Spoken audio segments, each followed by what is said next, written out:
Hi, my name is Courtney Coach. I'm a licensed real estate agent in New York City, and on today's episode, we're going to be talking about Craigslist scams and how to avoid them when searching for an apartment. So I recently had a client tell me that she was scammed on Craigslist when she was searching for an apartment.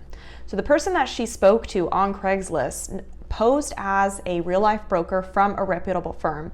Not only did he collect first month's rent, security, and a broker fee, but he also gained access to her personal information by asking for an application. So if you want to know how to avoid a Craigslist scam, then keep on watching. So without getting any further details from her, my assumption is that this person used either a fake email or they directly communicated on Craigslist throughout the entire transaction. Another thing is that the listing might have actually been a real listing. And the reason why I say that is because it could have been an open listing. And if you're not familiar with what an open listing is, it's basically an apartment that any real estate agent can get access to. So most managements will have one set or multiple sets of master keys that they lend out to real estate agents. And the reason why they do this is to either have the real estate agent show the apartment on their own, or if they want to advertise it on their own as well. So this leaves a lot of room for error, especially because there's no record of who's coming in and out. And the reason why I say there's no record of who's coming out, someone doesn't really even need the master set keys to get into the building. All they need to do is buzz the building or wait for an opportunity of someone coming out so that way they can get in, because all of the apartments that are vacant are usually left open to make it an easy showing. So that is one way he could have used a real listing to scam someone at this point. But since my client was from another state, it made the scam that much easier for him. These are my 5 tips on how to avoid a Craigslist scam when you're looking for an apartment. So the first one is to make sure that their email matches. So is their email from their company firm? Are they connecting with you directly through Craigslist the entire time? If so, I would say ask for their contact information and make sure that their email isn't from a Gmail handle or a Yahoo handle. It's coming from their company's firm. Yes, there are agents that do use their personal email, which I find a little bit off-putting, especially if you're from, another state and you don't have access to New York, or you can't look at the apartment on your own. Then I would definitely just play it safe. Don't use anyone with a personal email. Make sure that the email is coming from the company's firm, because then that's much easier to track. So for example, my company that I'm working with right now is Highline Residential. So my email is c.koc@hlresidential.com or hlres.com. And if you go to those websites, hlres.com or hlresidential.com, you're going to see the company's website. And when you click on agents, you're going to find my profile attached with my full name, my phone number, and my email. And if they're not giving you access to this information, that's a red flag. I would completely avoid it. Number 2 is to check to see if they're part of REBNY. Now, not all companies are part of REBNY, but it would be a little bit safer for you to make sure that the company you're working with is part of REBNY. So REBNY is a Real Estate Board of New York. It's a trade association that facilitates all transactions through real estate. And so basically, if the company or the agent that you're working with is doing something shady, they can put a stop to it and they can reprimand them. And you can tell if that's a real company. Now, that's not to say that there's, everyone outside of it is, scam artists.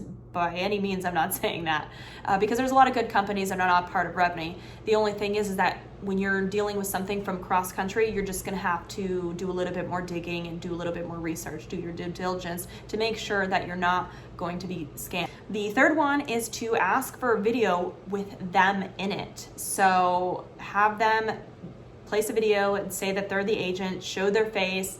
That's the best way that you can confirm that this person is not lying. Now, there are agents that just take one video and they send it to the general public. So if they can't send you a video with them of the apartment in it, then just have them FaceTime you. And if they can't FaceTime you, then they can send you a photo with a piece of paper saying, this is me on it.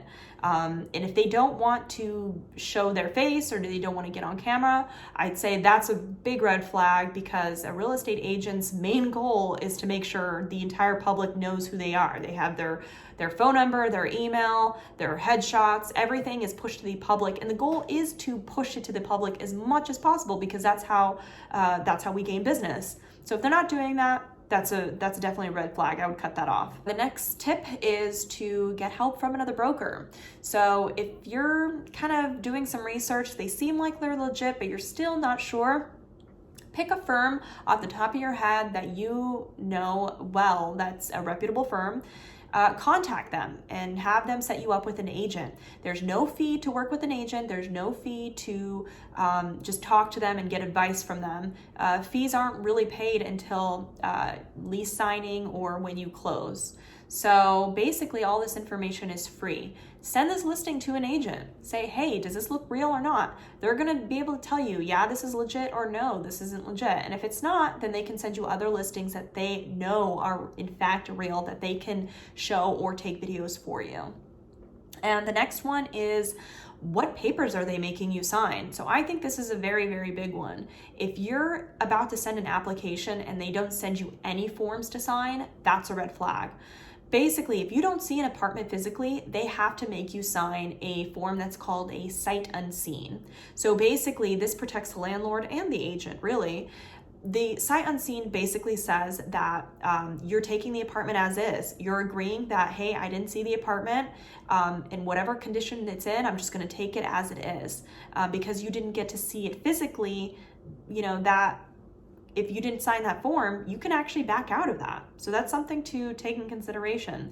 Another thing is the disclosure form. So if they're not making you sign a disclosure form, it's not a big red flag, but it's something to think about, because there are a lot of bad agents that just don't make their clients sign any forms. But if they're not having you sign a disclosure form, the disclosure form says who they're working for. Are they team landlord or are they team tenant? Are they working for you or are they working for somebody else? This is something that New York City requires people to disclose to other people, but not a lot of people do. So it's not a total red flag, but it's something to think about. Another thing is if they're listing it as a broker fee apartment. If they're saying there's a broker fee attached, we as real estate agents, we work off commission. So, if we don't make you sign a form having you promise to pay us, when you're signing that lease, you really don't have to pay the broker's commission. That rule isn't like total in stone, because sometimes landlords are very close with the agents that they work with, so they won't rent it to you unless you pay them. But again, something to think about. So if you have any questions or concerns about this subject, you can email me at hello@CourtneyCoach.com, or you can go to CourtneyCoach.com and click on contact.